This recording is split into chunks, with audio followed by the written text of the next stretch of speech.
آپ نے فرمایا کہ بھائی اگر کسی پر میرا کوئی حق بنتا ہے تو وہ مجھ سے لے لو. کیا کہا؟ اگر کسی پر میرا کوئی حق بنتا ہے تو وہ مجھ سے وصول کر لو. ترغیب دینا مقصود تھا کہ اپنا حق، جو بھی حق تلفیاں دوسروں کی وہ دنیا میں ہی ختم کر کے جائے، آخرت کے لیے جمع نہ کریں. جیسے بہت سے لوگ کہتے ہیں یار دیکھی جائے گی. نہیں بھائی، اگلے لمحے موت آ جائے کیا پتا، اگلی رات ہماری قبر میں ہو، اگلا دن ہمارا قبر میں ہو، ہمیں کیا پتا.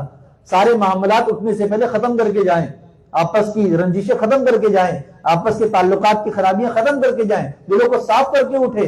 کہیں پر کسی مجلس کے اندر بھی کوئی ایسی بات چھوڑ کر نہ اٹھے جو کل پر ہو، آگے پر ہو، ایسا نہ کریں. اللہ کے محبوب صلی اللہ علیہ وسلم ترغیب دے رہے ہیں، صحابہ کرام کو یہ سوال کر رہے ہیں، آپ کی ذات ہے، آپ کس کا حق نعوذ باللہ مار سکتے تھے؟ کسی کا بھی نہیں. آپ تو حق نہ ہوتے ہوئے بھی حق لوگوں کو دیا کرتے تھے، آپ تو ظالموں کو بھی معاف کر دیا کرتے تھے، آپ کافروں کو بھی معاف کر دیا کرتے تھے. کیوں اپنے صحابہ سے آپ نے یہ سوال کیا؟ ترغیب دینے کے لیے. یقین جانیے رونگٹے کھڑے ہو جائیں گے یہ سن کر کہ ایک شخص کھڑے ہو گئے، ایک صحابی کھڑے ہو گئے، اللہ اکبر کبیرہ. وہ فرماتے ہیں کہ میرا حق ہے آپ پر، میرا حق ہے. صحابہ کرام پر سختہ طاری ہو گیا. یہ کیا بات کہ یہ صحابی کھڑے ہوئے جو کہتے ہیں کہ میرا حق آپ پر ہے. آپ نے کہا کہ اچھا تمہارا حق مجھ پر کون سا حق ہے؟ کیا کیا ہے میں نے تمہارے ساتھ؟ تو فرمانے لگے کہ ایک مرتبہ میدان جنگ میں صف درست ہو رہی تھی، آپ صف درست فرما رہے تھے، آپ کے ہاتھ میں چھڑی تھی، تلوار تھی، وہ آپ نے میرے بدن پر ٹچ کی صف سیدھی کرنے کے لیے، جس کی وجہ سے مجھے تکلیف ہوئی تھی. تو وہ تکلیف کا حق میرے آپ کے اوپر ہے، آپ کی وجہ سے مجھے تکلیف ہوئی تھی. صحابہ کرام حیران، آنکھوں میں آنسو، خاموشی. یہ کیا بات کر دی؟ اگلا جملہ بڑا عجیب ہے. اللہ کے محبوب صلی اللہ علیہ وسلم نے فرمایا کہ اچھا تم بھی تلوار اٹھاؤ، تم بھی چھڑی اٹھاؤ، جیسے میں نے تمہیں تکلیف پہنچائی تھی یا میں نے کیا تو تم بھی ویسے ہی کر لو، اپنا حق واپس لے لو. میں نہیں چاہتا کہ یہاں کچھ باقی رہ جائے. اگلا سوال، کہنے لگے یا رسول اللہ اس دن میرے بدن پر کپڑا نہیں تھا اور آپ تو کرتا پہنے ہوئے ہیں، تو اگر میں کچھ ٹچ بھی کروں گا تو بیچ میں کپڑا حائل ہوگا.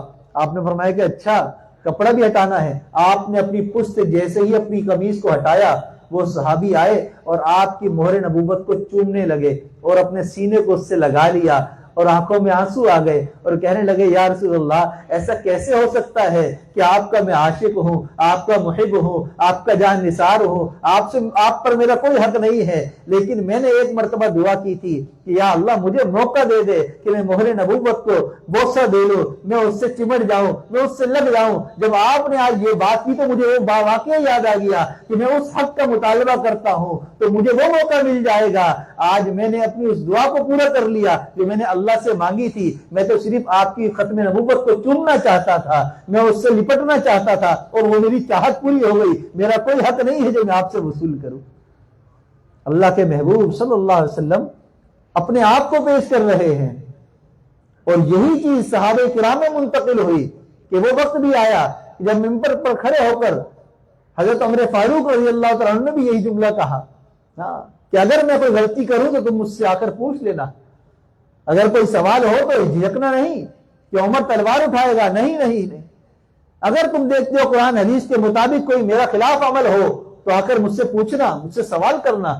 اور پھر وہ وقت بھی آیا کہ جب کسی نے کھڑے ہو کر کہا کہ امیر المومنین مال غنیمت میں سے سب کو کپڑے ملے ہیں، سب کو ایک ایک چادر ملی ہے، آپ کے بدن پر 2 چادریں نظر آ رہی ہیں، تو آپ نے 2 چادریں کس حق سے لی ہیں؟ آپ نے فرمایا کہ اس کا جواب میں نہیں دوں گا، عبداللہ دے گا، عبداللہ بن عمر میرا بیٹا ہے، آپ اس سے جواب دیجئے. وہ کھڑے ہو کر کہنے لگے کہ دوسری چادر میری ہے، میں نے ابا جان کو دی ہے تاکہ ان کے پاس دونوں چادریں نہیں ہو جائیں. صحابہ کرام میں یہ ترتیب چلی ہے. یقین جانیے قیامت تک آنے والے انسانوں کے لیے اس کے اندر یہ نقطہ موجود ہے، جو بھی سنت کو اختیار کرے گا، سنت والی زندگی اختیار کرے گا، ہمیشہ وہ اسی طبیعت کے مطابق اپنی طبیعت کو پائے گا اور وہ اپنے آپ کو دوسروں کے آگے پیش کرتا رہے گا کہ بھئی کسی کا کوئی حق ہو تو مجھ سے لے لو. کبھی یہ نہیں کہے گا میرا حق دے دو، نہیں. یہ سنت کے اندر یہ خاصیت ہے، جو سنت کو اختیار کرے گا وہ اپنا حق معاف کرے گا اور دوسرے کے حق کو ادا کرنے والا ہوگا. اور